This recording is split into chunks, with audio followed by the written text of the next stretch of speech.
There's some Revelator songs that I'm like, man, we got to bring those back. But we've done so many songs and albums. There's like so much to choose from that I guess we don't think about it all the time. You need to get you a really good slide player in Nashville, and you guys need to cover a Derek Trucks song. You know, he told me Susan wrote the song, which he was proud of. He said that with great pride, you know, the way you say nice things about your family. From the first note with Tedeschi Trucks, they just blow you away. Yes, we will. I wouldn't argue with anyone that says that could be my favorite song on I Am the Moon. He, signs my ticket, and I look over at Susan. I say, Susan, would you sign it too? And she goes, oh, heck yeah. Kevin calls me and was like, hey, man, what are you doing? I was like, nothing. He was like, Derek wants to record some tuba stuff. I said, when do you want to do it? And he was like, let's do it Wednesday. It was Midnight Harlem. And it caught our attention, man. And we started diving deep, and we're like, okay, we got to see these guys.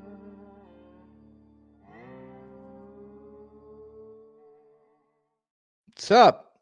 Welcome to the unofficial Tedeschi Trucks podcast. This is episode number 144, and I am Adam Choit. To follow this show, it's at Tedeschi Trucks Podcast on Instagram and on YouTube. Just search Tedeschi Trucks Podcast. If you're watching, you are already there. Please subscribe on whatever platform you listen to podcasts on. I will be putting out an audio version of this episode. Probably we'll get that out this weekend. This live stream is happening. What's today? Friday, March 8th. TedeschiTrucksPodcast.com for all things related to this show, AdamChoit.com for all my personal stuff. We are recapping the Warner Theater Tedeschi Trucks Band's run this past week. What was it? March 5th, 6th, 7th, Tuesday, Wednesday, Thursday. I'm still on a high from the Beacon shows that I went to last week over the weekend. I feel I'm still thinking about those, but the band just keeps going and going, and the road continues as they dig into their 2024 dates. But I have right now 4 new podcast guests who've never been on the show before. So that is super exciting for me to connect with some new people. So I'm going to bring them in a second. We have Reed, we have Ivan, we have Tara, we have Tara's father, who I didn't even get his name yet. We just met briefly momentarily ago, or maybe introduced himself and I missed it already. There's a lot going on in my head here. I got the set lists here ready to go, I think, and posters and everything. So let's bring in Reed, Ivan, Tara, and her pops. What's up, guys? Hi. Hey, Adam. What's your name? Tara's Joe, Adam. Thanks for having me. What you said it was Joe? Yes, sir. Joe, nice to connect. To connect with all of you guys. Reed, Ivan, Tara, and Joe. Very cool. We might have another guest or two joining us. Well, we'll see about that. I want to go around the room and find out about your TTB origin stories, and then we'll get into the shows fairly soon. And then we kind of talked about this already, but everyone's journey a little bit to the venue. So why don't you guys tell me where you are right now, which show you went to, and how you found TTB, how long you've been a fan, how many shows you've been to, a little bit of background. We'll start with you. Cool. It was probably 12 years ago now when I really started getting into playing music, and my dad decided to take me to an Allman Brothers show when Derek and Warren were playing together, and I thought I had seen lightning strike. It was unbelievable getting to see the two of them play, and slowly in the background kept up with their music and didn't see a show finally until like 2019, and I've just been hooked since. Very cool. Where are you right now? So I'm in DC. Gotcha. So how many times have you seen the band since a few years ago? Probably 15. Really? Wow. Yeah. So you only started seeing them somewhat recently, but you've made it worth your while, or you packed a lot in a short time within 2018, 19, 20, or 19, 20 since then for the last 5 years or so. That is super. Yeah. Well, you're in a good spot. Everyone who's in the Northeast, Southeast is in a good place to see TTB shows. So you said you discovered them about 12 years ago as TTB. Yes, through getting to see Derek play with Greg and Right. Warren and those guys, and had to figure out who that magician was. Very cool. What about you? What about you, Ivan? Where are you located, and what's your TTB origin story? So I'm down here in Baltimore, but I'm actually originally from right outside New York City in North Jersey. And that's important because I actually first saw Derek a little over 25 years ago for the first time at the Wetlands. He had opened and then performed with Butch Trucks' little idea called Frog Wings. So they played 3 shows in a row at the Wetlands, and then a day or two off, and then they played the TLA in Philly. So the good thing about Jersey is you can go to New York City or Philly for concerts, and it's really good. But Derek opened, and I would say about 5 to 10 seconds in, I turned to my friend who I was with and said something along the lines of, "Holy, you could figure out the rest." And there we go. And so then after the Frog Wings run, we wound up seeing the Derek Trucks Band all throughout the Northeast. I really do miss the $10 tickets in the cafe in Harrisburg. We've come a long way from that, where my foot was accidentally resting on his set list. Small cafe experiences, but I have seen them. I've seen him and Susan a bunch of times through the years. When they actually were first dating, right around Valentine's Day, they were at a show in Annapolis. And if you guys know who Todd Smalley is, Todd was friends with my friend. So he came out right before the show and asked if we could make room at our table right along the stage at a sit-down kind of a venue for Derek's girlfriend. So Susan wound up sitting with us for the whole show. And it's just one of those weird things that happens in life. And there you go. Now, I'm pretty sure I know exactly what show you're referring to, Valentine's Day 2000, because there's a video of it on YouTube, and you said Susan was sitting the whole show, which is not true, because she got up there and sang, and there's video she was of sitting them. with us for the show, and then she jumped on stage for right, exactly. And they were singing "Feels So Bad." It's such a great video that I go back to over and over and over again. You guys have to look that up. So she was literally sitting right next to me and my friend, and then she excused herself and kind of squeezed past us to jump on the stage, which was maybe 18 to 24 inches off the ground. It was a small little club.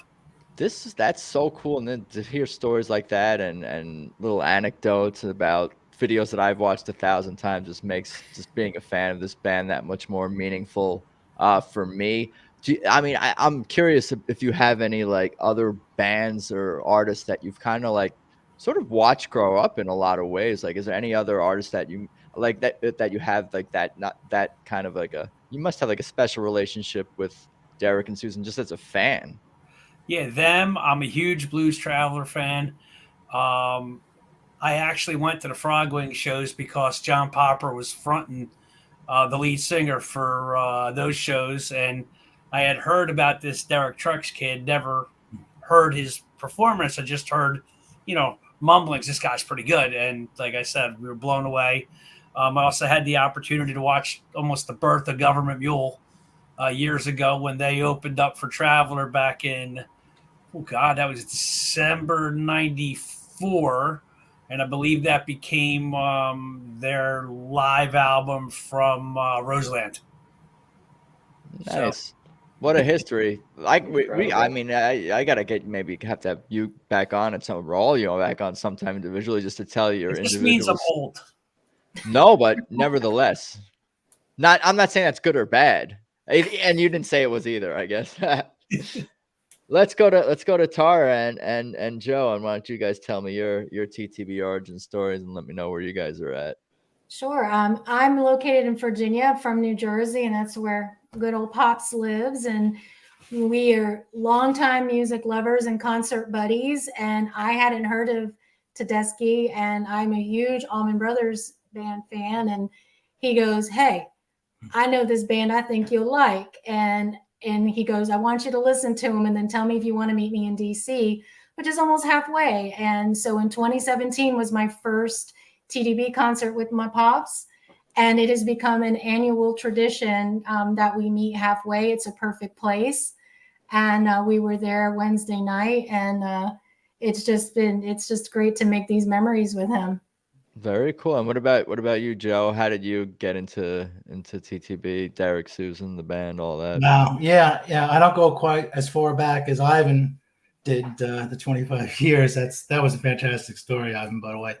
But I've been an Allman Brothers fan. My first concert ever was Johnny Winter, so I have an affinity for slide guitarists to start with. And of course, I became an Allman Brothers and a Dwayne fan, and then I would see Allman Brothers iterations with Warren and Derek.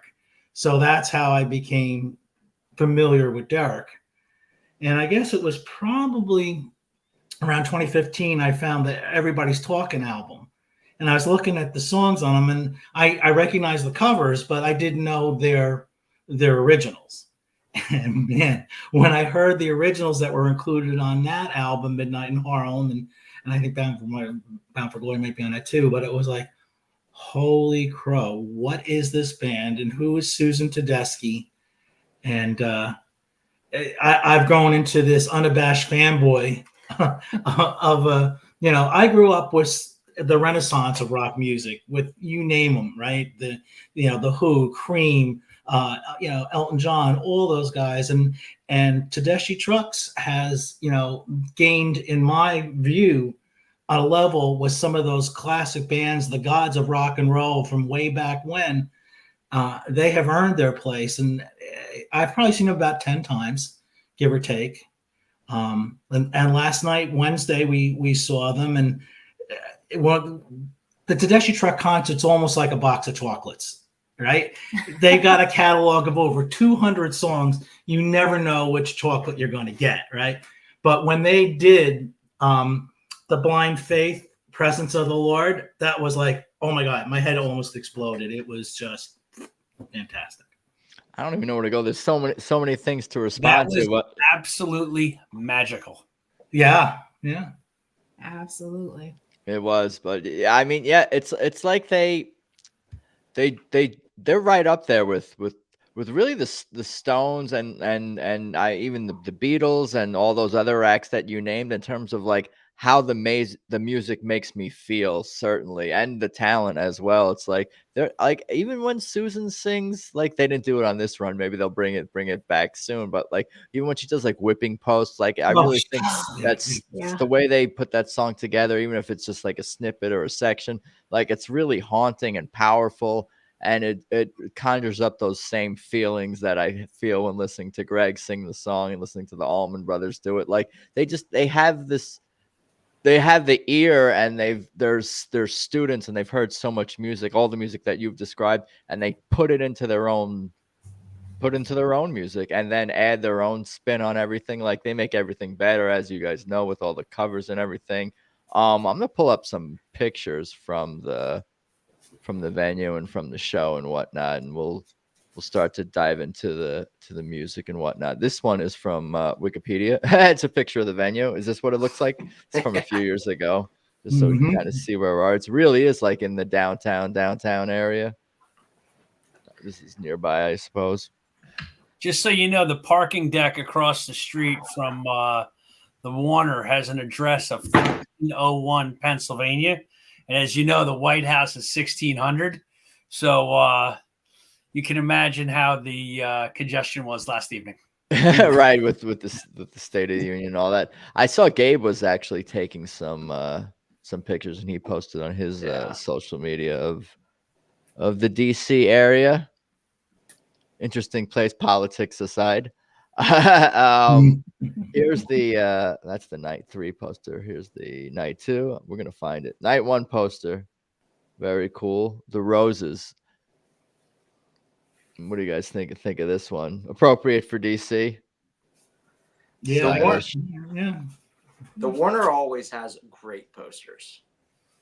Yeah, the one over here. Is from it's a few years ago, and it's Adam. If you're not familiar, when you go to the Museum of Natural History, there's an elephant in the lobby. I know exactly which one you're talking about. I loved that one a lot. I never got that. I've always wondered where the elephant came from on that poster. Yeah. That's where it's from. Yeah. Super, super cool stuff.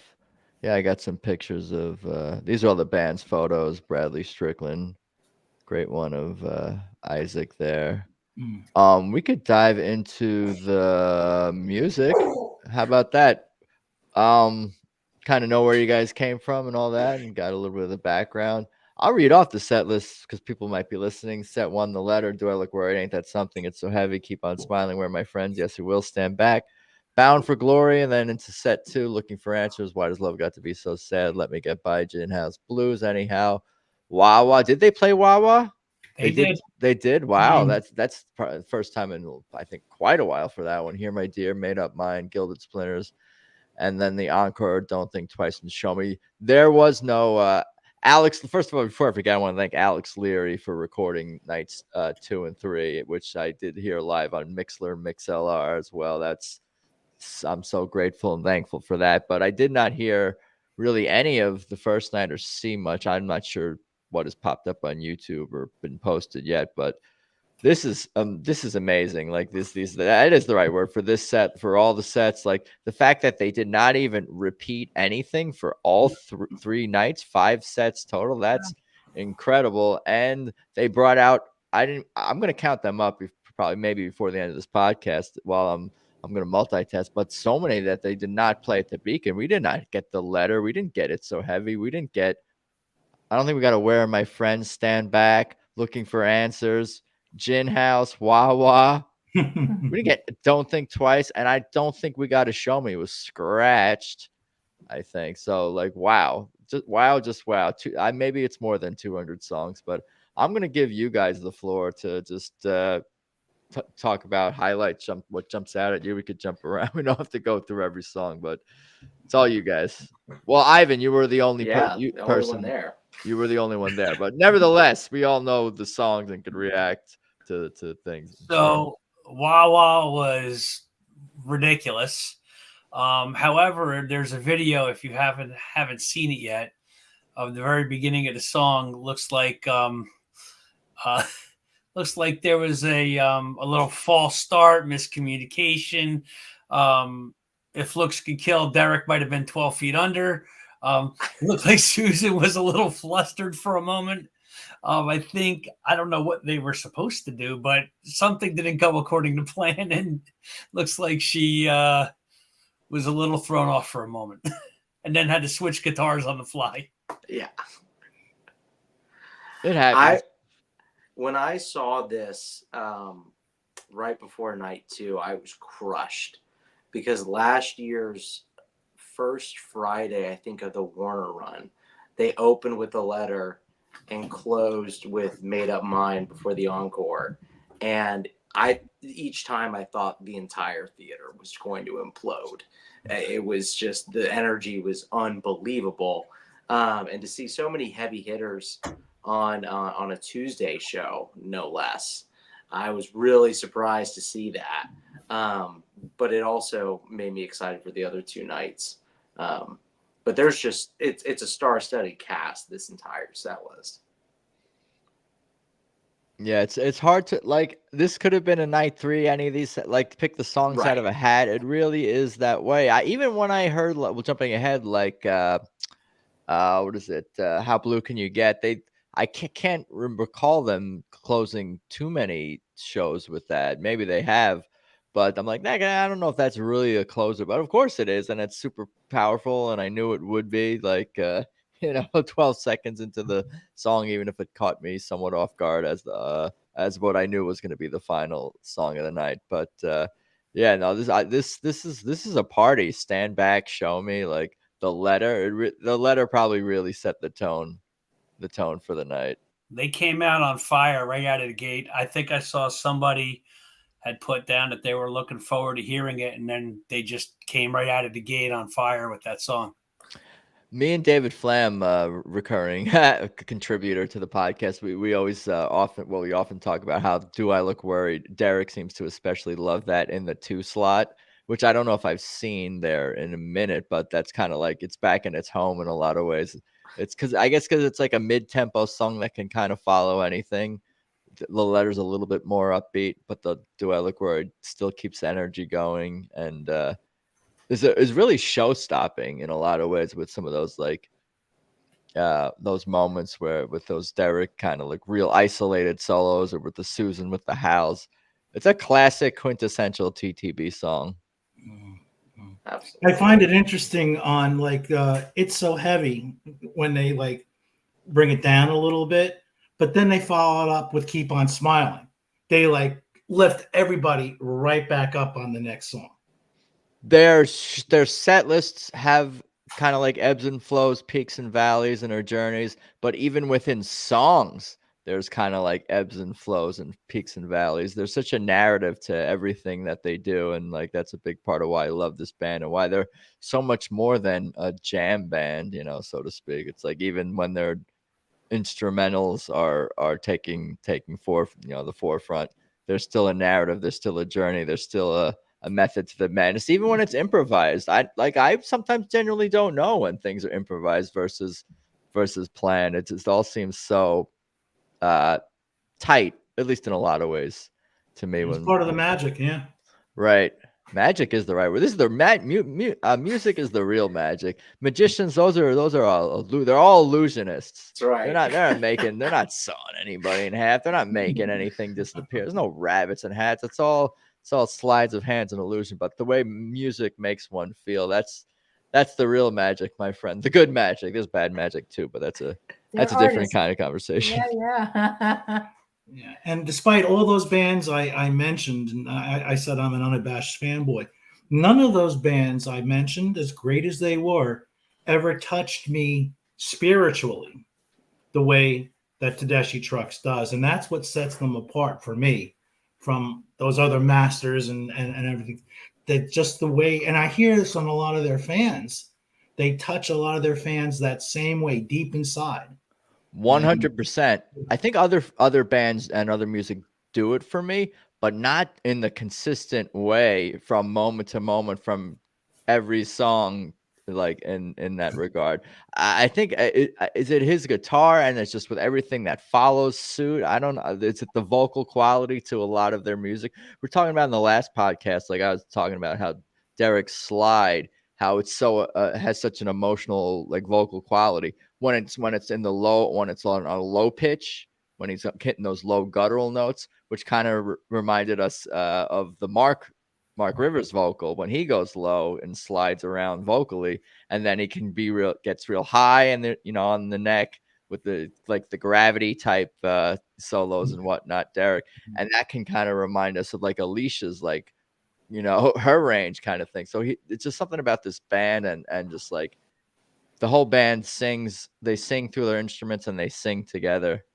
I was just going to say that, Adam. It's one thing that I had said to a lot of people was what I love is when, you have Alicia sing and Derek playing. It's such a compliment. It's almost like he's echoing the voice. It's a voice through the guitar, and it's just magic the way they do it. And they all are showcased, individually, but then beautifully together. When you have a band as big as they have, and you can get a real variety of sounds, more than just your traditional 3, 4, even 5-piece band, it just creates a more fuller sound, and it just resonates with you, whether it's horns or the backup singing or two guitars that kind of play off of one another. It's just phenomenal. It's so much fun. And I love seeing the different combinations that they do throughout the show, when it's just 5 and or just 6 or it's just 2 of them or 3 of them or one drop, like just to see those different I think that's fun for the fans too. It's like the options with this band. That's what sustains me a lot of it as a fan, just by the sheer quantity of musicians up there and the combinations that they could do and all the covers. And now they built up quite a catalog of originals. And to me, the only tragedy, and I'm probably not using the word appropriately, but maybe in this context I am, is that like they can't play everything anymore. They have No. they have too many songs. Like I'm thinking about, this comes up a lot. Like, what do we want to hear? And for me, it's just like whatever they haven't played in a while. That's why it's so exciting to see some of these songs. Well, especially originals. Like I want to hear like when are we gonna get like come see about me and some more stuff off Tomorrow night. Signs and Tomorrow night. Yeah. Tomorrow night. Yeah. Yeah. in every heart, hear me. We got it, some let me get by stuff. I think a big part of it is just the presentation, because they can present any song in such a really powerful way. And to your point, Adam, about music that moves me, I think of some of my favorite live records ever, and Mad Dogs and Englishmen and The Last Waltz, like just an incredible presentation of any song that's so powerful when you have that many people clicking together and filling out this just wall of sound that just envelops you. And I think it's what makes TTB unique nowadays. And really old and young people that go to these shows, I think, are touched by it similarly. Yeah, what amazes me about this band is watching them through the years, is their trajectory. Every album they put out, the next one seems to surpass it. And I go, okay, this is a band on the ascension, right? But how are they ever going to top this? And then they put the next album out, and it's like, whoa, okay, made up mind. Holy crap, it's incredible. How are they going to top this? Then they come out with the next one. And then they got to Signs, and I'm like, this is just, for different reasons, because of what they were going through at the time, top the last one. So I go, well, they ain't going to be able to top this. And then they come out with the 4-set I Am the Moon. And I'm Incredible. like, all right, Yeah. now I really mean it. They're never going to be able to top this. I can't imagine any band, even them, putting something out that's more jaw-dropping than what they did with the 4 albums. Oh, amazing. Agreed. Yeah, they got gypped by the Grammys. That's all. Oh, political. it was such an atrocious oversight. It was. How can you not even mention that? What an achievement. And also the presentation of spreading out over the summer, and each show they would introduce new songs.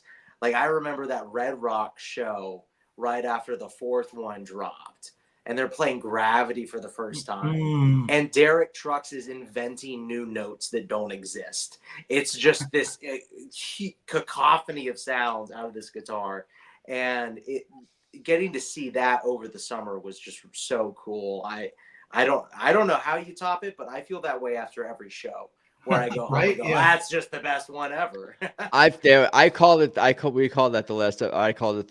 coming out party for Gravity, because it's the first time we really got a live on camera, pro audio version of him playing Gravity live and just taking it to the next level, even more so than I think what was on the album somehow.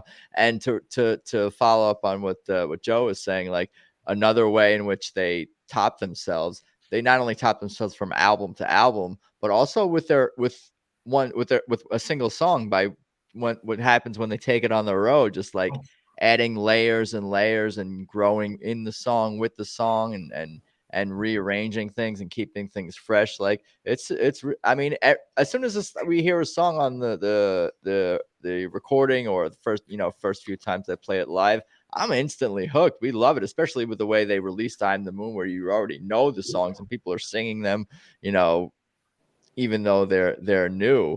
But like they somehow, like you said, Joe, like it's hard to comprehend or understand or believe, but they do like get better and get tighter and add different parts. Like just thinking about like I mentioned before on the last episode, like Circles Around the Sun. So we added some more horns to the beginning. It's like fuller, it's different, and they just continue to, and obviously the improv parts can evolve on as the song hits the road. But that's another way that they continue to just somehow get better, just by growing into what other band? I can't even think of another band that really does anything like that with their originals, where they like just take their time and kind of grow from city to city with their songs, like especially new songs. Really not just new songs, any songs. Like what other band does stuff like that? There's bands that like I mean, you guys could speak to this, like bands like, Pearl Jam or Fish that have gigantic set lists and have a lot of variety. But are they growing in the same way that Tedeschi Trucks Band does with their music and getting better in the same way? Or are they just offering their audiences variety? Yeah. I mean, I don't want to call them jam bands, but I mean, Dad would do stuff like that as they would evolve, as it was road tested over the years. They would just take it to new limits, new spaces, as they played it over and then. And I guess it keeps it fresh for them too. Right. I don't know how musical artists go out and play the same set list night after night after night. I mean, I get some of it, like you get somebody like Taylor Swift, and Lord knows there's no arena, big enough to hold the demand. But that's different because there's all this choreography, associated with it. But like, there's certain acts like Stevie Nicks, who I love, but I've seen her several times, and 80% of the set list, if not more, is the same and in pretty much the same order. And not to be cruel, but it's almost like the old oldie bands that they used to have, the rock and roll shows, when the Spinners and the Platters were no longer relevant or making more music. They would just tour on their previous hits, and that's all they play over and over again. To your point, that's what they do every night.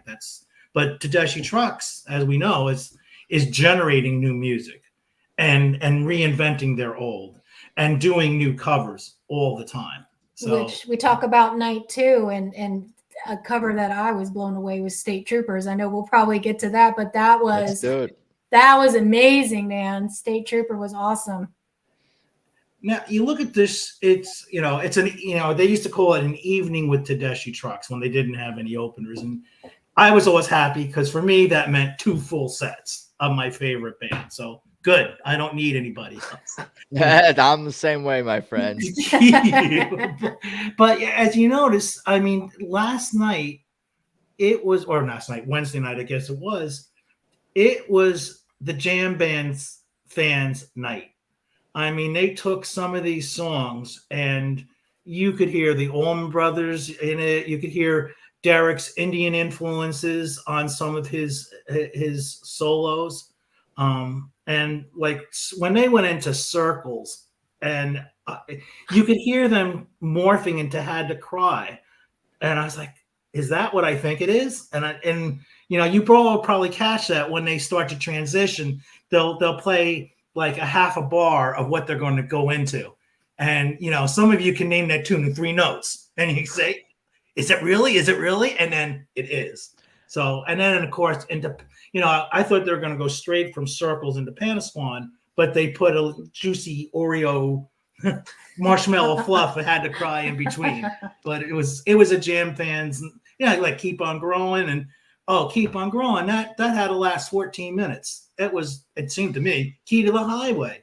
So if you're an Allman Brothers jam band fan, night 2 made you very happy. The one thing about the fans recognizing a few notes and thinking we know what song Derek and the band is going into, like sometimes you'll get just a tease, or sometimes you get a longer tease or a shorter tease, so you don't always know exactly what they're going to do next. Plus there's audibles, they'll change what they're going to do as well too, so you never quite know until you hear it for sure. But yeah, this is another stellar set list. Playing with My Emotions, Bell Bottom Blues, Gravity, Take Me As I Am, Feel So Bad, Circles Around the Sun, Had to Cry today, Passaquan, and then set 2, State Trooper, High and Mighty, which we haven't heard in a while, Mr. Charlie, the cover.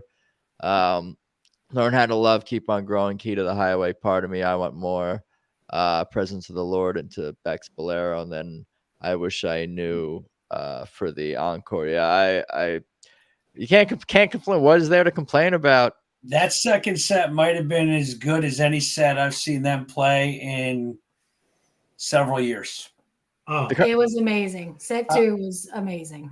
And talking about emotion, when she did Part of Me or Take Me As I Am, I mean, you felt that in your heart, your soul, in your spirit. Take Me As I Am. I keep thinking it sounds like a Mad Dogs and Englishmen song with all the harmony vocals, and it Oh my sounds like God. it was written in 1971 or something like. I just love that one. It's just a special beautiful ballad. Is it a ballad? Is that the right Yeah, I would word? say And it's a ballad. It's a juicy nugget that I guess they don't normally play. I don't know, but I don't think I see it in too many of them. They bringing it out a bunch in the last 6 months, whatever Yeah. they've been on the road. Here and there for sure. It's like once per city, a couple of times a week, I would say, something like that, but not like every show. Like we've been getting a lot of for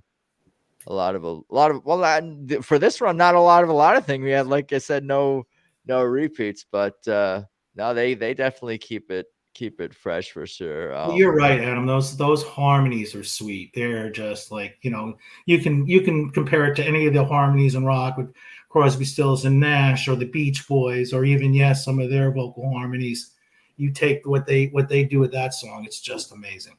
And it's a simple, I mean, from what I gather, and I don't mean it as an insult, I mean as like, because it's sometimes so hard to boil down ideas to their essence, but it's such a simple universal message, and it's in the goddamn title of the song. Take Me As I Am. Who could not relate to that?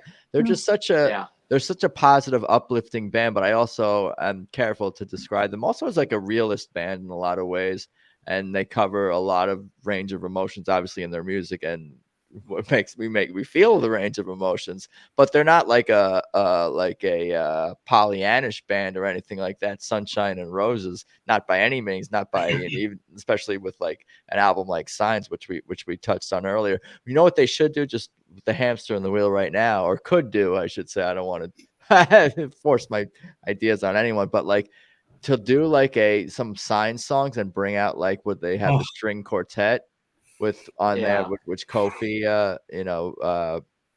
conducted. That would be pretty cool, like to have like a quartet on some of the Sign songs that had that recorded on.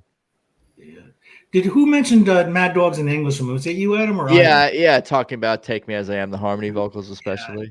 And I'll just put it out, the one cover that every show I've gone to, like, please do it as an encore, or fit it in, is Joe Cocker and A Little Help from My Friends, their cover of that. That must be so incredible live. I can't even imagine. I've seen them do it. No! I saw it too. I think it was 2021 Beacon. At the Beacon. 2021 Beacon with Warren. 2021, I think. Yeah, with the Beacon with Warren. Nice. Was that the last time they played with A Little Help from My Friends? I'm not sure. Maybe, but every show I was like, it's one of the, it's not. I've had more than that. It took me like 6 shows to see Midnight, but it's like Little Help from My Friends. Please. Joe, go find the recording of the last show of the Beacon from 21. Okay. That Warren sat in for the back half of the second set and turn the volume up loud and enjoy yourself. They did Liz Reed, I think. In Dreams. Oh, Dreams. Liz Reed, I think, in Dreams. And they might have done a Whipping Post. I don't remember. But Warren was out there for a few songs, and I think he came back out for the encore. Sweet. I'll check it out. Well, it's the last show of 21 in Beacon, right? It's the last show of the Beacon in 21. I want to say it was like October 9th. Okay. And if I got that date right, then I'm scaring myself. That's good, Ivan. I'll check it out. I tell you what, though, the way I used to feel about getting to see a Mad Dogs and Englishmen cover by TTB, I'm quickly starting to feel the same way with all of the Derek and the Dominoes tunes, really, since MSG. I mean, in this set in night 2 with Bell Bottom Blues, and then Keep On Growing, which I really was hoping they were going to play at MSG last year. But talk about filling out those songs with the harmonies and really presenting them in just an incredible way. Like both of those, I'd rather listen to last night's Leary recording than I would the originals. I hear you. It's just incredible. I first heard them play that. It was at Eric Clapton's Crossroads concert. That video I saw. I guess it was 17 or something. But Bill Murray is backstage, and he of course recognized the song. And when they got into the chorus, you could see Bill Murray just like sit back and like shake his head in disbelief of what he was hearing played live. Yeah. You know, and Layla is one of my favorite all-time albums. So when they did the entire cover to cover, that was heaven for me. It was like, who thought who else could possibly even do it? First of all, that was a lot of fans. TTB origin conversion stories is from those Eric Clapton Crossroads shows, whether it's the DVD or them streaming or Netflix or recommendations, like the Midnight Harlem, the Any Day, and or the Keep On. I forget which year because they did it a couple of times, but some of those like those Clapton Crossroads shows, and was it like 07, 09, whatever it was like. Was that, way back then? Those were like really, fans have discovered Tedeschi Trucks Band through them, either at the time or discovering those. Those shows now. The one thing I find incredible is they're so talented. The shows are incredible. Anybody you've ever taken to a show, even if they're not familiar with their body of music, walks out needing to lift their jaw, like off the ground. And it amazes me that this is a band that somehow the general masses have no idea who the heck they are. And it's crazy that as talented as what's on stage with the 12 of them, and then there's some of these other people that everybody are like calling a household name, and I scratch my head and I'm like, how does this musician have not a ton of fans, but what seems to be a hell of a lot more notoriety, and I don't think anywhere near the musical talent of 3/4 of the people or more on the stage at any given time. Yeah. But I would venture to say that that's almost kind of the beauty of it too, right? Because we're such I feel like the fans were so tight knit, and if they're known, like we all know they did a commercial, right? We all know we heard their music on the commercial, but that didn't break them through. So in a way, it's that intimacy of them not being this huge out there Pearl Jammy kind of notoriety. And I think they could continue to grow that way, but I think it keeps it more intimate for us. We got the run at the Warner, and they're coming to the Altria here in Virginia and Richmond, and hoping that maybe, because that's an hour away from me, that maybe this will be a new place for them to do kind of like, 3 nights at the Warner, 3 nights at the Beacon, 2 nights at the Altria, maybe. It just keeps that intimacy. It makes it feel real personal. I have a band shell in my hometown. I'd like them to do a 3-night stand there too, right now. That's a great point, though. If you do more than one show in a city, that means a lot of fans, maybe even half the fans or more. I guess I'm not sure the answer to that question. I definitely saw a lot of repeat faces throughout the Beacon shows. But like the fact that you get to see a band more than once, in a week or in a couple of nights, whatever, that definitely makes you feel differently about them and helps establish that intimate relationship. It's not definitely, but it's somewhat of like a catch-22 as a fan, because of course we want all the success in the world for the band and them to grow and them to have 1 billion fans. But with that, I guess you do lose some amount of intimacy. Although, not to go too far off topic, I do, and to the Pearl Jam stuff and some of these other things, it has been discussed that some of these other bands, from what I understand, do have a pretty good model for some like ticketing access situations that keeps tickets maybe more either affordable and accessible to fans and things like that. But I think a lot of that stuff is a work in progress for the band, and as they continue to grow with their music, and I think they have a fair amount of new management now, so I think they know through this podcast or otherwise kind of what fans are looking for: affordable, accessible tickets and ability to dance at shows, soundboard recordings. What else? Pitch seating. Well, I'll say this. What else do we need? Cities should be falling over themselves to try and get them to play the local Warner, Hippodrome, Altria of whatever city you're in, to come down for a weekend, because their fan base has proven that they would make a trip and make a little minication out of it, the way, fans of Fish, Billy Strings, the Dead back in the day. And, the economic impact when Billy Strings came to Baltimore back in December, he sold out a ton of hotel rooms downtown, and people went and drank and ate. And, having a band come for 2 or more nights is a nice, economic shot in the arm to all these cities. I want to get onto the final night set list in a second, but I want to mention one more thing. I wish I would remember off the top of my head who mentioned this idea, because it's kind of along the lines of what you're describing. But they had the Dead Ahead Festival, in Mexico, and that was, centered around Grateful Dead music and their musicians. But what about a Tedeschi Trucks Band Swamp Family Festival that's centered around Tedeschi Trucks headlining, let's say 2 nights over a 3-night period or something like that. And the other acts are, obviously the people they've influenced and influence them. And there's going to be tons of sit-ins and whatnot. I don't know about 2 stages, but like basically a festival that centers around Derek, Susan, and Tedeschi Trucks Band. Like that, like I would almost like, I would have to go to that. Like literally that would be incredible.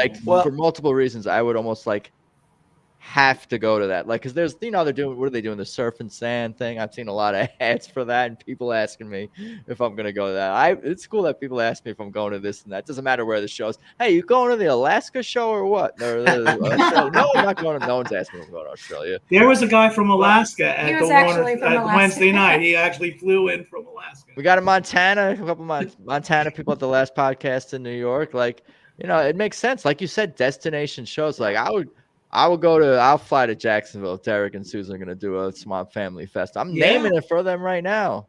I'll tell you this, it wouldn't break my heart if they waited a year or 2, because I got to get my other kid to college before I go ahead. No, that's the other tragedy. I'm not rich and they can't play all the originals. 2 tragedies. Right. But I will say this, I think if they ever did something like that, I would actually love to see the brass trio play a good 30-40 minute set of just them all going off. I'd love to see Alicia play a 45-minute set of some stuff she does, Yeah. Good point. Yeah. Gabe's got a lot of good stuff. Mike's got stuff that he's written and done on his own that probably haven't seen much in the way of stuff on a TTB stage. Like you're talking about bringing in other bands, you might not even need to. Right, Gabe Dixon Trio. Yeah, they can definitely all shine and have full sets to themselves. Like we're working it out right now. We're booking it. We got it all figured out. Yeah, I think so. It sounds like we most certainly do. Let's get into the third night. Before we get to third night, I want to shout out the Mr. Charlie for all the Deadheads out there. I mean, what a deep cut as far as where you would think what kind of Grateful Dead to when they play after playing Dead Ahead back in January. And to come up with that was really impressive to see. And that the entire theater was rocking at that point. And to listening back to set 2 of night 2 today reminded me that right before going into Beck's Bolero, there's this amazing moment where Derek is using his pickup selector on his guitar like a kill switch and starts like making this like chugging noise walking up the neck. And you see Susan, if someone's got a video out there, Susan just looks at him like, where did that come from? And is just laughing like that was wild. And just all those little moments, especially in set 2, was amazing. And the Pasquan is always, it's just the Derek effect. I know. Right, like we can forget that like they're fans of music, they're fans of each other, they're fans of Tedeschi Trucks Band music. Like I forget the exact moment in the conversation, but I was lucky enough to talk to Kevy on this podcast for episode 100, and he was just talking about like I think recording the I'm the Moon stuff. And he's like, what's better than doing XYZ and playing Tedeschi Trucks Band music? Like, it really is more, I mean, it's a job and a profession and a career, but like they really are fans of the music and their originals and love playing them. And like, I almost, part of me can almost like think, oh, Susan is she like, there's some showmanship involved. Is she reacting, is she performing when she's reacting to Derek? But I don't think so. Like, based on some of the sounds and reactions and improvisations that guy does, being the best, like, I think all those reactions from her are just as genuine as all of our reactions. The point And she'll do that with Alicia too, on some of Alicia's riffs and she'll just look back and like just appreciate the talent that Alicia does when she goes out on the edge. It sounds like Alicia is always on the edge and pushes herself there, and Susan will just look and appreciate the vocals that woman contributes. I think it's something about live music that makes it really special, because I mean, I'm sure they're in awe of each other in the studio, but I think even more so when they're live in front of the audience and the adrenaline's flowing and you see, I mean, I think that inspires creativity. It'd be an interesting question to ask, like what environment inspires more creativity? That's a broad, general, and maybe not a good question, but I'd be curious to see what the reaction would be from professional musicians, whether they're more inspired, live or in the studio. I guess to try new things and create new sounds, as you guys were talking about with the Derek stuff. I think it has to be, especially for this band, the live shows. Just in the sense, I'm the Moon is beautifully recorded, and they spent a lot of time layering a lot of different sounds in. But to the point that everyone's making earlier about how these songs have grown over the course of the live performances, I think that's where they really get to feel their most creative, is they're getting to interpret it differently each night. I remember some of my first shows right after Kofi passed away, and the way the band played was with so much anger and emotion that you could really sense that in the music. And I think that they always bring whatever they're going through each night in these performances. And I think what makes the lightning in a bottle moment so special.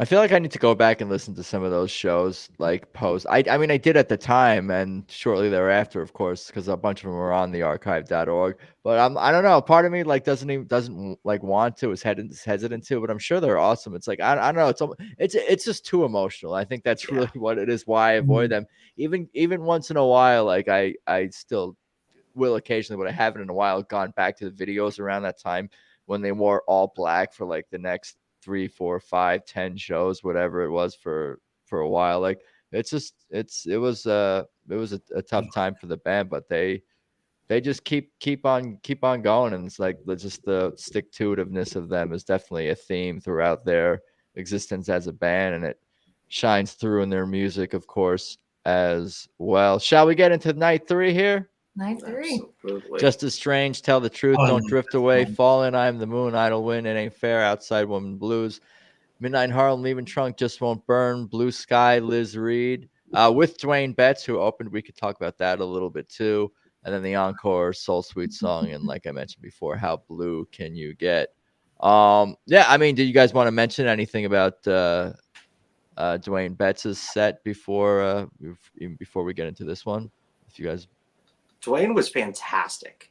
I think it was a really cool opportunity. I've never seen him before live. I mean, I've seen videos, and I was struck by how much he looks like his father. Oh, he does. Yeah, it's amazing. It really is amazing.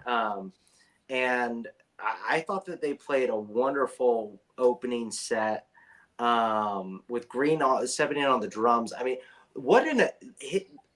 his drumming just in a supporting role during the opener. I was blown away by how full he made that entire stage feel with just 2 acoustic guitars. and he's just playing brushes on a snare drum, and it sounds like a freight train. I mean, that You're was talking about that was Falcon or no? Yeah, or- Falcon was playing the drum. Yeah. Right, Yeah. I saw him a photo And or a short video of him. that was a really impressive moment of musicianship.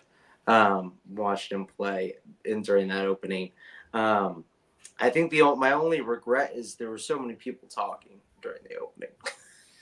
I did hear some comments on night 3 being the most rambunctious crowd and not the most well-behaved crowd of the 3 nights. Was that They the didn't case? stop talking during the show either. They kept going through the opener. Just people drinking too much, or what? It was Thursday's not a weekend night. What is going on? I think everyone must have been excited, but I think it's with any show. I think there's significantly more talking during the opener always. As everyone thinks it's like kind of cocktail hour and get settled in. And it was a little sad to kind of. I feel like everyone could have showed Dwayne, a little more deference that he deserved. But I mean, it was an amazing opening, and everyone was sitting around waiting on their toes to see when he was going to come back out and what Allman Brothers were they going to play.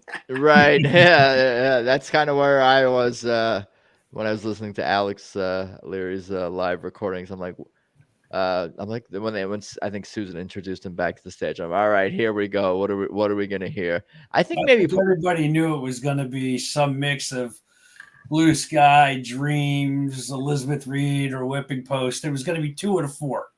I picked out Liz Reed pretty quickly after a few notes, and I was kind of like playing a game in my head a little bit because we hadn't heard Any Day that show up to that point. And he does the Blue Sky teases in Any Day. So I'm like, all right, Blue Sky's still on the table. And they did play it with Lucas Nelson. Did they play Blue Sky? Who did they play Blue Sky with recently? Was it Lucas Nelson? I forget who they played, but they played it. No, I think they did over at where was it last year? I'm losing. They have not played it very many times at all, though. No, not the full song. No. Yeah, not too long. I'm gonna pull up this. I'll tell you this: if you get a chance to see the video, Derek goes off at one point in time, and Dwayne looks over at him like when Derek's getting ready to toss it to him, and you just see this look of like, "What the hell am I supposed to do now?" Yeah. You noticed that too? Yes, it was palpable for that entire first half of Blue Sky, where Dwayne is sitting there, and he has this look on his face like, what the hell did I get myself into? And I loved it because I thought I would feel the exact same way. In fact, I would probably leave. Standing next to Derek, but I think though someone pointed out to me that I thought was that was a good point, is that's also around the same time of whether or not Dwayne was going to play the repeat line. And I think there might have been a question of like, oh, are you going to come in now or are you going to come in later? Because later when Dwayne comes in, I mean, he killed it. I think he played very, very well and had no reason to look so nervous as he did at the start. It's almost like kind of waiting for like Michelangelo or Picasso to hand you a brush. Okay, what are you going to put on the canvas? Right. You got to be. It takes bravery. Like Susan's a brave person, a brave guitar player for playing on the same stage with Derek. Like it's a tall task. I mean, and he's super. And what's amazing about it is that he's a super generous player and never oversteps his bounds and makes everyone feel comfortable and fits in and finds his groove and never goes too long or even really for too short of an amount of time. He always plays the appropriate amount, but like it's definitely a tall task. Well, it's like a high tide rises all boats. I mean, when Derek plays and he plays with such mastery and hands it off to you, it elevates you because you're following this, it's going to make you go reach and decide, well, what can I do? What can I show? And I don't think all guitar players and all great guitar players are like that, and not even in a consciously selfish way. Just their style is not as conducive to being a team player, I guess. Well, that's true. There could be some egos there. Derek and everyone in this band is a true master at listening to each other. I think you mentioned earlier, Tara, about playing off of what Alicia is singing or what the horns are playing, and there's so much interplay because everyone is listening so intently. And I think that is the hardest thing to do if you're performing music, is just to have that presence to really listen to everyone and try and compliment. And every time I see Derek play like that, or anyone in the band, it just reminds me truly how gifted and masterful they are at their Well, I was just going to say, it's a mastery of their craft, right? I mean, on night 2, everybody kind of gets showcased, and the drum solo when they were kind of battling. I mean, even down to that, and it was like, okay, we're going to play how many minutes of just the drums, but the way those two played off each other, and I had seen stylistic ways of playing that I hadn't ever seen in any other concert I've ever been to, and like all of us, we've probably been to 100 plus shows, but just the mastery of those two playing the drums against each other, and they play the same, but yet their styles are different. So it just lent to such a really cool time. And then the trumpeter, he's playing and he had his solo, and then it went into Alicia and James singing. It was just, they're just masters of their craft. How about that flute? Soul Sweet Song. I heard it was was there flute on Idle Wind too, or is it just on Soul Forget? Oh, really? Oh my God, great. Kevy, I'm assuming. Yeah, I couldn't see who was playing that. Was that Kevy? I assume so. I had only heard, but yeah, I think. But I have to ask, because like these people in this band are so multi talented. I bet Isaac also plays every goddamn instrument too. That guy, he's already played several instruments with Derek and Susan and whatnot. But yeah, that's adding something. Just everything, they managed to keep everything fresh. Just as strange, they haven't played that in quite a while. Bringing that back out into the fold, into the show to start the set, just I'm sure got the crowd going, even if they were not the most well behaved crowd. I will say this: whenever they play an April 1st show next, whenever that time is that they're playing an April 1st show, I would love to see all these talented musicians come out with a different instrument in their hand and just throw everybody for a loop of what the heck is going on. Because I almost feel like half of them are capable of playing guitar competently or jumping on the keys. Like, they're all talented musicians. Well, you're saying that they should just one song. The prank, like an April Fool's joke, almost like an April right. Fool's The prank is that it's not a prank. Because they're not going to come out and then switch back to their original instruments. The prank is they're actually going to go through. Or just for one song, just to get everybody going. Just like, what the hell's going on? You're joking, but something about this band, beyond like the wide range of emotions that we feel throughout a show, from joy to deep sorrow and sadness when they get real serious, or so to speak, is that having a sense of humor is definitely a part of their vibe on stage and how they interact and whatnot. Like, they definitely have a sense of humor about themselves and whatnot. And as I had to comment on it, even at the Beacon on night 3, the lights went out during Life is Crazy, and they just kind of keep playing right through and have a sense of humor throughout it all. So that's another thing about this band that makes them special. And I think this is one of the first bands that I saw that really, you could tell that it was intentional in going out of the way to showcase everyone each night. And especially over a multi-night run, like the first time I think I saw 2 or 3 shows back to back, just being struck by how intentional it was that everyone got their moment to shine. And I think when you have a band that big and you're touring that much, those are the moments that that's what's got to keep the band together. this sense that everyone has a part and everyone is valued, and you just see that in how the music is presented. And I think it makes it that much more approachable and enjoyable. That's all Derek and Susan, I mean, not all of them, but it's them certainly setting the tone for their band. I keep saying that episode after episode, like that camaraderie, that family atmosphere. And I think these are all words that they've used to describe each other and talk about each other over the years. The It Ain't Fair is just ridiculous. It's Alicia's voice is just like, wow. The only thing I could think during that song was, I can't believe that she doesn't tour full time in her own band. She is so good. Yeah, I could listen to her all night. Yeah. That's been a fear of mine over the years as well, is that, these people are so talented that it could potentially break up Tedeschi Trucks Band. But they, they seem to find time for some side projects and side hustles and albums and Gabe Dixon Trio opening and other gigs and things and outlets. So it seems to work out. And this Tedeschi Trucks Band does seem to be a decent gig, from what I understand. Right. Has anyone besides Alicia, I mean, I haven't gone down the rabbit hole, like even done anything that approaches what she did on It Ain't Fair with a cover? Like, because like between, like, how do you, like Derek, following up what Dwayne's version and Aretha with her range following up Alicia following Aretha. Like, who else has sang that song or covered that? Not that I can think of, but when they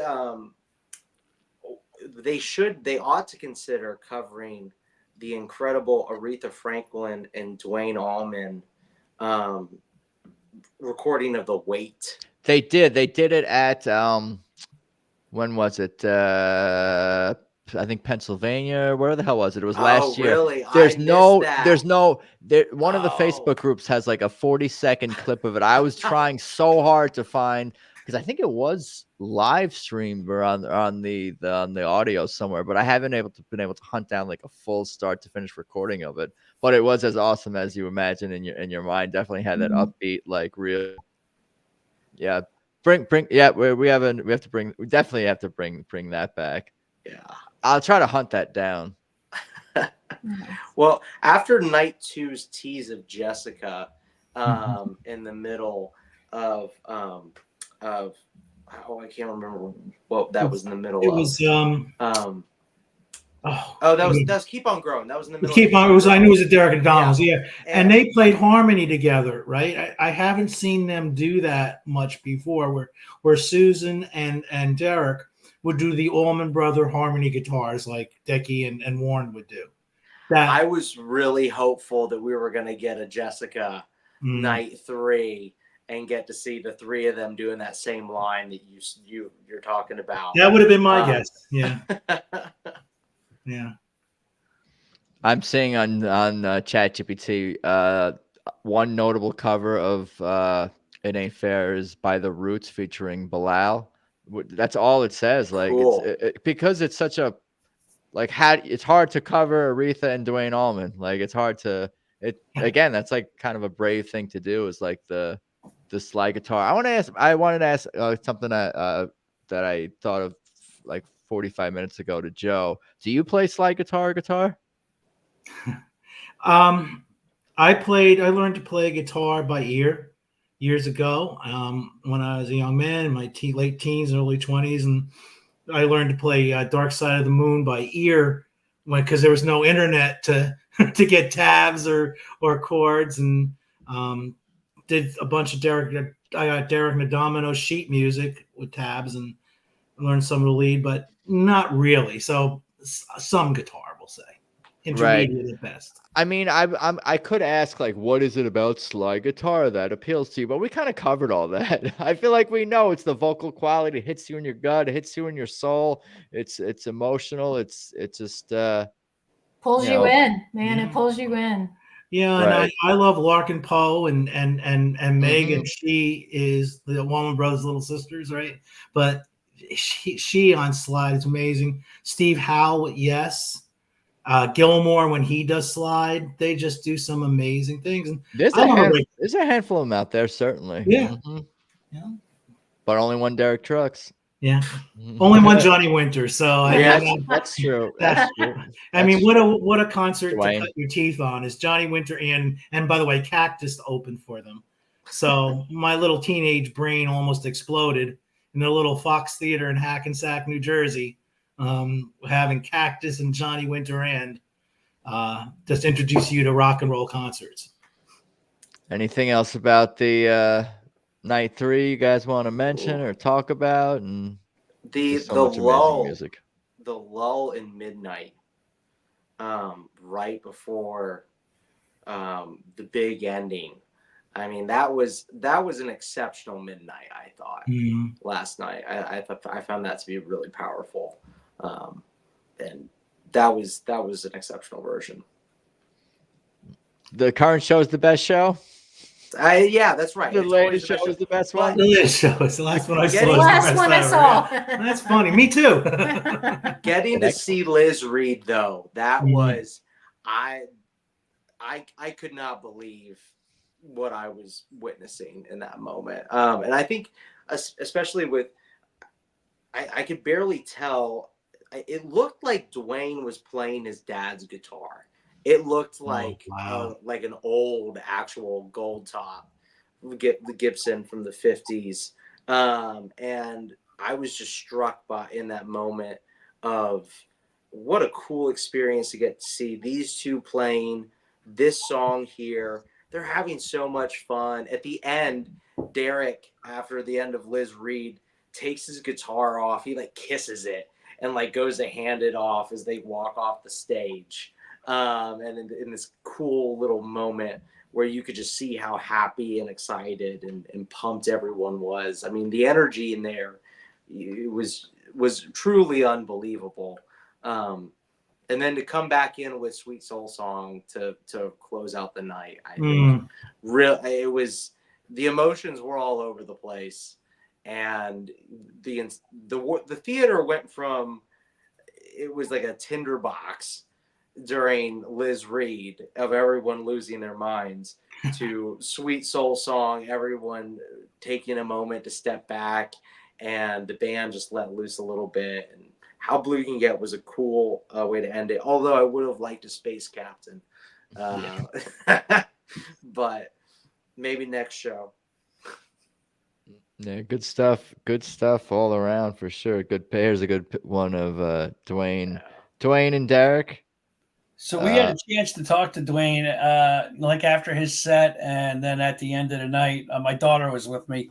She's a musician herself, and so we had a chance to talk to him. He could not be any nicer of a guy. Really nice guy.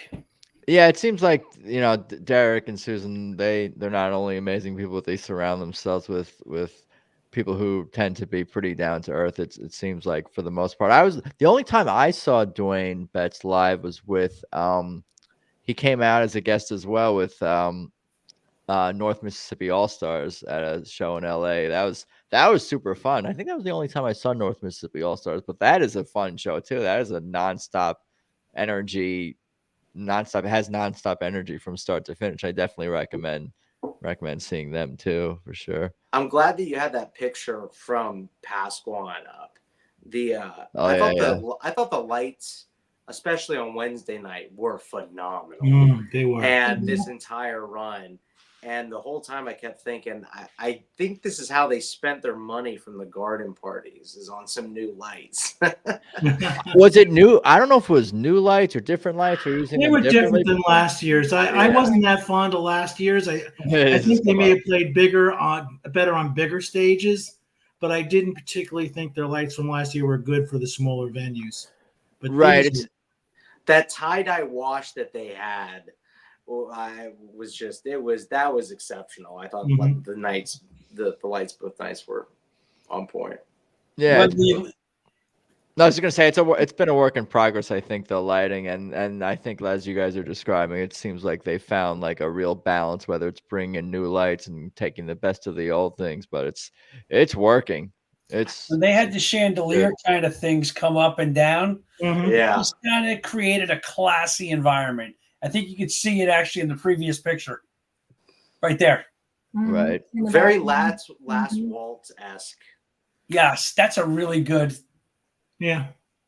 Those were at the Beacon too. Those must be their setups. Good one of Ephraim playing the trumpet there, black and white. I think Bradley Strickland shot all of these. They're all from the band's social media, posters, set lists. I can't remember if it was Ephraim or Kebby that after the Wednesday night show went to Madam's Oregon, which is a famous bar out in Adams, Oregon, DC. That's a little dive bar.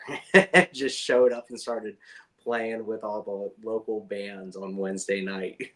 They love it. I guess, I always think like, how aren't they tired? Don't they want to go to bed? But I think they wake up. I don't think they're all up at 6 a.m., 7 a.m. I think musicians tend to sleep in a little bit. So to play music at 2:30 in the morning is not really maybe as big a deal as I'm like, it's late. Aren't you tired? You just played a show. These guys are all nocturnal. It's a lifestyle. Truly, yeah. So stylish, these dudes. This whole band covered that as well. They're all very, they're individuals. What a beautiful theater. Yeah. It's up there for a lot of fans. I know it's like their number 1, number 2 favorite place. Warner, Beacon, Red Rocks, Ryman tend to Chicago tend to all come up. I'd like to see them play the Met in Philadelphia. It's a similar Art Deco theater. I've seen Mule there a few times. Very similar to the Beacon, very similar to what you see with the Warner. I'd love to see them play the Met up there, though. That'd be a really nice place for them, too. I would like to see them come to Vegas, which they have not done in quite some time. I think since 2014. I talk about that because I think Where that are would you be. located at, Adam? I'm in LA, in Los Angeles. Oh, I need to talk to you. I'm coming out there in a week and a half. That sounds good. Hit me up. Cool. Anything else you guys want to cover about the week of shows or TTB or anything else? I appreciate everyone's time. Just always feel lucky with the Warner shows. I meet so many people that travel from the West Coast and all over to come to these shows, and always just so grateful that to have something right in the backyard. That's a beautiful theater, and I think a theater where they've played so many incredible shows over the years. Well, to piggyback on that, this is our 6th show together and probably the 4th or 5th at the Warner. And we thought this year, look for a while like there wasn't going to be any Warner this year. And when they finally announced, we're going to be at the Warner for 3 nights, we'll get at least one more annual meet up there. And hopefully we'll meet again next year. And next year we're talking about maybe trying all 3 nights. All 3 nights. So we'll see. That's what happens one night, and then the next year becomes 2 nights. What do I do? 3 Beacon, 1 Beacon, 2 Beacon, 3 Beacon, 5 Beacon. When I went, Last year I did 4 of the 6 shows at the Warner. I can tell you that after 3 nights and having to take an impromptu trip in the middle of the night to Harrisonburg, Virginia in the process, I'm a little tired. I appreciate it, man. I appreciate all y'all. And then I get to do it again tomorrow. It's great. Right. Baltimore. Yep, Baltimore. I'm looking forward to them having them in my own hometown. I can actually take an Uber there. Yeah, I might have to bother you about recapping that one too. I don't know if I can recap every show, but I certainly want to try, and I'll, recap a few of them maybe in a run. But I'm looking at. I'll talk to you about the Sunday thing as well. Right? Yeah. Maybe we could plan something for top of next week. We can talk offline about that stuff. But thank you again, guys. I appreciate it. Reed, Ivan, thank Tar, you, Joe. Yeah. Thank you, guys. Let's talk soon, and thank you again, and I'll let you guys go. Yeah, good to meet you all. Peace. Nice meeting you all. Good connecting. Bye. Good connecting. So there you go. Episode 144, recapping Tedeschi Trucks Band at the Warner this past week. Hope everyone's doing okay out there. Please subscribe on whatever platform you listen to podcasts on, at Tedeschi Trucks Podcast on Instagram. Definitely subscribe on YouTube as well. Comment on the videos, the uploads, and on the social media and all that. That's always fun and appreciated. AdamChoit.com for all my personal stuff. I'm at Adam Choit on Twitter and Instagram if you'd like to follow me. Tedeschi Trucks Podcast.com will take you to all things related to the show, the social media, all the ways to subscribe and whatnot. Tedeschi Trucks Band.com. That's the band's official website. Definitely check that out. Buy tickets to shows, buy merch, join the Swamp Family fan club, download the app. That's definitely something you want to be a part of. So many great goodies and access to pre-sales and all that through that. Thank you to the band, the crew, Reed, Tara, Joe, everyone who was on that stream. Who am I missing? I forget. It's been a long day, but yeah, again, thank you to everybody. I appreciate it. And let's talk soon. Peace.